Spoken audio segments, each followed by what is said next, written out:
大家好，我是阿健，做一个温暖的厨師。食品安全問題一直是生活中最值得重視的一個問題。超市裡的西紅柿個個飽滿紅豔，可要買回家一嘗，要麼淡的沒味，要麼硬得像石頭。這很可能是使用了激素。其實自然生長的西紅柿和被催熟的西紅柿，從外形到內裡都有天差地別，尤其這5個地方堪稱辨別真假好番茄的關鍵信號，學會了再也不怕踩坑。自然成熟的西紅柿內部是實打實的，果肉是均勻的紅色或透着溫潤的土黃色，每一寸都飽滿，厚實汁水會順着果肉的紋理慢慢滲出來，湊近能聞到淡淡的果香，汁水豐盈，帶着自然生長的清甜。而被激素催熟的西紅柿則是另外一番模樣，它們像是被拔苗助長的果實，內部往往透着馥郁感，籽小的可憐，甚至根本沒有籽，即便有籽，也都是沒長熟的青色、綠色，毫無生機。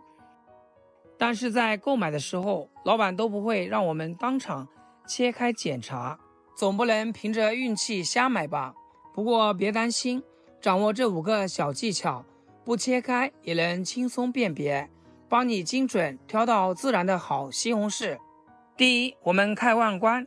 自然成熟的西紅柿經過時間的精心打磨，長得圓潤飽滿，形態均勻規整，從頂部到底部線條流暢，沒有禿就的凸起或凹陷，透着一股自然的精氣神，就像陽光下撒得正好的果實，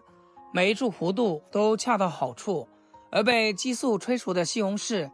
外觀常常透着不自然，要麼表面凸起一道硬邦邦的鱗，要麼體態一邊大一邊小，甚至出現歪歪扭扭的鰭形，有的頂部還會突出一個尖尖的小疙瘩，光看外形就知道口感好不好。第二，我們看肚臍，辨別西紅柿是否自然成熟，它的肚臍是個很關鍵的信號。自然成熟的西紅柿頂部通常是微微向內凹陷的，形成一個淺淺的小窩，從側面看這種弧度會更明顯，像是被輕輕按了一下，透着自然生長的舒展感。而被激素催熟的西紅柿頂部往往是向外凸起的，有的甚至會冒出一個尖尖的小疙瘩，帶着一股不自然的緊繃感。把這2種西紅柿放在一起對比，一個凹陷圓潤，一個凸起的尖，簡直是天差地別。所以挑的時候認準肚臍凹陷的，大概率就是自然生長的西紅柿。第三，看果蒂及周圍，果蒂是西紅柿連接枝幹吸收養分的生命線，從這裡也能看出果實的生長狀態。自然成熟的西紅柿果蒂下方會有一個明顯的小圓坑，就像果實成熟後被自然收進去的痕跡。而成熟度越高，這個圓坑往往越深越圓潤，透着果實充分生長的飽滿感。而催熟的西紅柿因為生長週期短，養分積累不足，果蒂下方的圓坑要麼淺得幾乎看不見，要麼根本沒成型，顯得很平淡。更明顯的是，催熟的西紅柿果蒂周圍的果皮常常帶着生硬的綠色，不像自然成熟的那樣。果蒂處的顏色能和果實主體自然過渡，所以買的時候多留意果蒂周圍那個深深的小圓坑。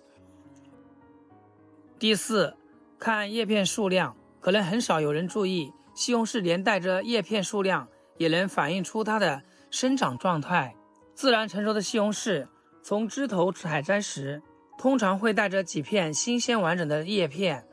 數量一般在5到7片左右。葉片翠綠的，有韌性，透着旺盛的生命力，這是因為自然生長週期充足，果實成熟時連接的枝條和葉片也能保持較好的狀態。而被催熟的西紅柿由於生長時間短，採摘倉促，帶有葉片往往數量少，甚至可能只有1-2片，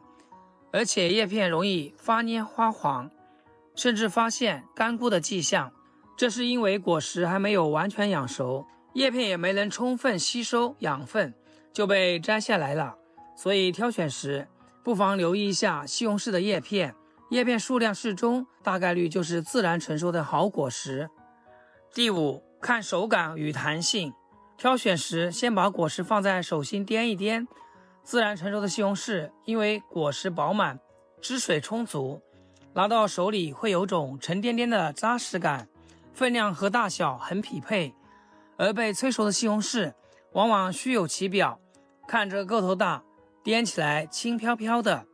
在手上摸一摸，按一按。自然成熟的西紅柿手感軟硬適中，手指輕輕按壓果皮，會感覺到明顯的彈性，既不是硬邦邦的割手，也不是軟塌塌的沒支撐，鬆開手後按壓的地方能慢慢回彈。